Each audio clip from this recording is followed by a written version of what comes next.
Hi there, I'm Ray Glasser, speaking to you from Cleveland, Ohio in March of 2007, and this is my introductory video to YouTube. I've been on YouTube for a couple of weeks now uploading videos about the Betamax video format, and I thought it's time that I came on camera and told you who I am, what I'm doing here, and where my interests lie. Way back in 1975, my best friend in Columbus, Ohio, whom I'll never forgive for this, showed me this piece of gear at a downtown Columbus department store. It was called the Sony Betamax. It included a 19-inch Sony Trinitron TV and, behind this smoke glass lid, a 1-hour Betamax. Here's an overhead shot of the Betamax inside this unit. Now this beta records only 1-hour tapes at the 1-hour X1 beta speed. But this is what actually began the home video revolution way back in 1975.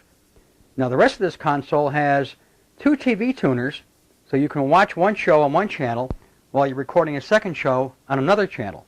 It also has a mic input and an input for a black and white camera.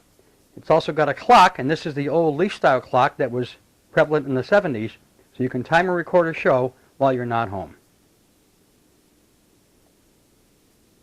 Well, in 1975, I was working night shift in a restaurant, and I could not afford this big Betamax down here, which cost $2,495. When Sony brought out this a year later in 1976 for only $1,300, that I could afford. And this way I could tape shows that I was missing at night while I was working and playing back anytime I wanted to. So, with this Betamax, which is the SL7200, I began building my video library. So on June 1st of 1976, I got my first Betamax, along with 5 blank Betamax tapes. Well, there it is, tape number 1 up on the wall from June of 1976. And between then and now, this is what it grew to. One entire wall of Betamax tapes. I now have 2,500 tapes on this wall here in my video room, and I'm still collecting, although I have to admit now I collect on DVD. But between the 1970s and the early 2000s, this is the way I collected on beta.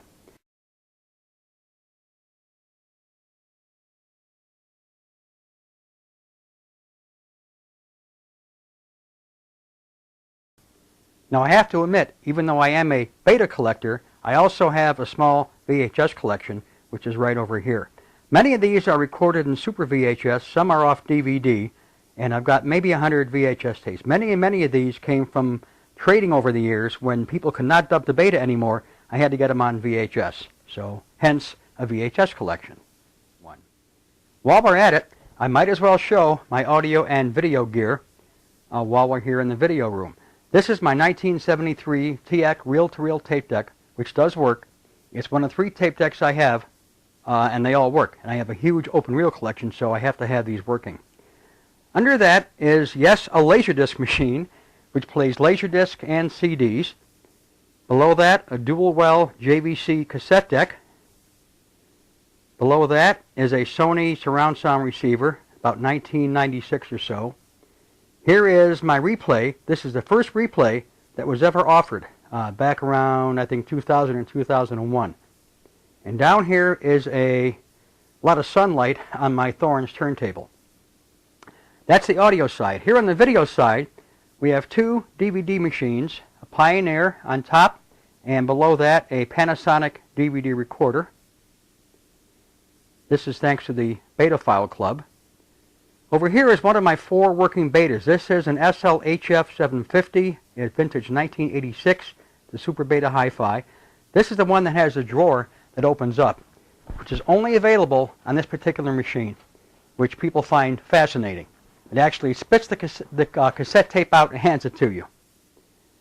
Below that is, yes, my token Super VHS machine. This is a JVC BR378. It's an industrial Super VHS. Below that are 3 rewinders. And what do we have up here? Up here we have all kinds of stuff. On top is a digital videotape rewinder. Below that, a time gauge corrector. Below that, a CMA color corrector. And below that, yet another DVD machine. This is a Philips DVD player. Next to that is my Sony Industrial X1 player. This is the SLO-383, which handles only beta tapes in the original X1 1-hour speed. This machine was $3,300 new. I didn't pay that much for it, and it still works. And this plays back all my original beta tapes perfectly. Below that is my other SL-HF 750 Super Beta Hi-Fi. And below that, my pride and joy, the SL-HF 1000 editor. At one time, I had 4 of these. But to be honest, I just don't use the betas that much anymore, so really 1 is all I really need. And last but not least, my reel-to-reel collection. This is sitting here in my closet and is a veritable history of Cleveland radio. Lots of Cleveland stations here, lots of Detroit stations, and lots of music. Lots of good documentaries, too.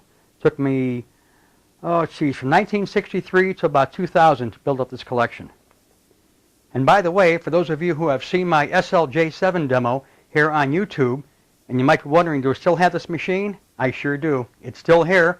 It still works, but I don't hardly ever use it. Mainly because it's not beta hi-fi, it's not super beta, but I can't get rid of it. First of all, it's very, very rare, and as I said in that video, there's a handful of people in the country that have or had this particular Betamax. And number 2, it was a wedding gift from my wife, so I cannot get rid of this machine. It's still in awfully good shape for a 1980 VCR. So, there you have it. Ray Glasser standing in front of his wall of Betamax tapes here in Cleveland from March of 2007. Now, why am I on YouTube? Very simple. Now I have a way of sharing all these videos, at least some of them, with the world via the internet. I've obviously got lots of stuff on tape since 1976, and now I have a way of showing all some of it to you guys. You got to bear in mind that when I began in the 70s, there were no video stores, no tape rentals, no DVDs. Most movies and TV shows were not released to the public. So the only way to build a video library was to trade with people from other cities and states, which is what I did. And that's how at least half this library came to be. I'm very, very proud of what I've done over the years with all this. It goes back 31 years now and still counting. And I've got a lot of stuff to share. I'll be uploading lots of stuff in the next couple of weeks and months on YouTube, so as they say, stay tuned, there's more to come. From Cleveland, Ohio, Ray Glasser saying, see you again.